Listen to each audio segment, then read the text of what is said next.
Hello there, Seraphim17 once again. This is my Kingdom Hearts 2 Critical Difficulty video walkthrough.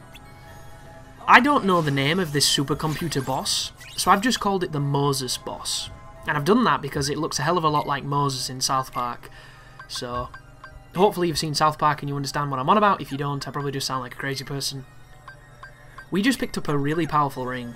I believe the Cosmic Heart is one of the better ones in the game, so it's pretty cool to have. However, if you die in this fight, you will go back outside and have to pick up those items again, which is a little bit frustrating. The way to get around it is to save, and then of course you have to reload, which takes a little bit longer than continuing, but it's the only way to get around having to keep doing it. At the beginning of this fight, you're going to take on the red dude, kill his friends, then kill him with a combo. Then it'll transition into the actual boss, and now this is where things get a little bit interesting.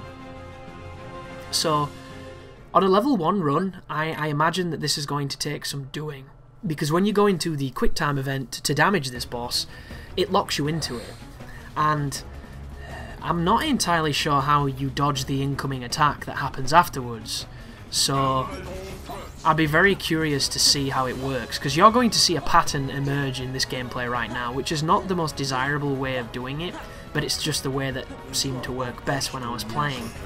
I'm going to do as much damage to the boss as I can, I'm going to take a pretty big hit, and then I'm going to heal. And what's going to happen is I'm going to be damage racing this boss with my curing ability. I don't know if that'll one-shot you on a level 1 run. I think I read somewhere that accessing 0 experience makes it so that you can't be killed by one hit. You have to be hit additionally when you have no life. It's kind of like a backup safety, so to make sure that you don't get just comboed by, you know, a multi-hitter and immediately died. But I'm not too sure about that because I haven't played it in this game. I've only done that in Birth by Sleep. So maybe it's not a problem when you're doing the quick time triangle and he hits you with that laser move. There may be a way to cancel the quick time event and somehow get out of it, but I tried a few buttons, nothing came to mind, so it made me think that you just kind of locked into this. And you know when it's coming because you can hear the laser. There it was. It's the guy who does it. It's the giant red dude who throws the disc at you. So, looking back on it in retrospect, it makes me wonder if you can stun the big guy and then do this to Moses Man, because then he can't throw the disc at you and perhaps you can cycle it quicker that way. But I chose to ignore the big giant dude and just use a couple items, a couple heals, and do it this way. It's not one of those bosses that's going to get you stuck for any period of time, because it's more of a situational boss than anything that's really, you know, dependent on execution and skill. I do think it's quite funny that if you play this on a PlayStation 3 that has the backwards compatibility, which is a certain hard drive, PS3, I forget which one, you cannot ever kill this boss. There is a problem in the emulation of Kingdom Hearts 2, not Kingdom Hearts 2 Final Mix, that might be okay. But in Kingdom Hearts 2, on the emulated PlayStation 3, for some reason there is some glitch in the system that does not allow this boss to be killed, so you can never get any further than where we are right here. Which, I'm always interested by stuff like that, because I find it very, very strange. But it's one of those frustrating aspects of, you know, these new architectures that's coming out for games where backwards compatibility isn't really a thing anymore, because they've realised that instead of giving people that privilege, they can sell it them.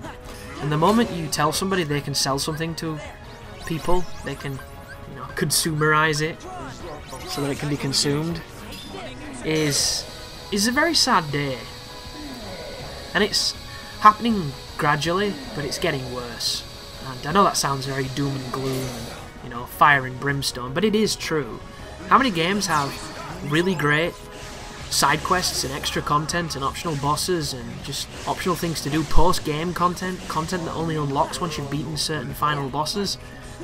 From this era of games, PlayStation 2, there's quite a lot. And that was all originally on the disc, just to keep people playing the game that they made. And it was a labour of love, and sometimes a labour of money. But it was, you know, they kind of did it because they wanted you to play what they'd made. They wanted you to experience their baby, their masterpiece. But now, we can sell it to people digitally. You know, we can promise it 6 months down the line after release and then give them a subpar 3-hour experience that costs one half or sometimes 1/3 of the actual game's retail price. And it's okay because we hide behind this DLC acronym that really doesn't mean anything anymore. It's not a badge of quality, it's not really a badge of anything other than, is it going to be good, or am I going to be fundamentally disappointed that I wasted money and the trading value of this game that I could have got rid of? But Kingdom Hearts 2 doesn't have that, you see, because it was from a generation where they wanted you to play it, they wanted you to find it, they wanted you to have stuff to do once you'd done everything else, and there wasn't a distribution system that enabled them to sell it to you, so it had to go on the disc. And there's a part of me that really misses that, but I think there's also a part of me that's quite naive to think that it wasn't going to end up this way, because everything does. But thank you very much for watching, and you take care now.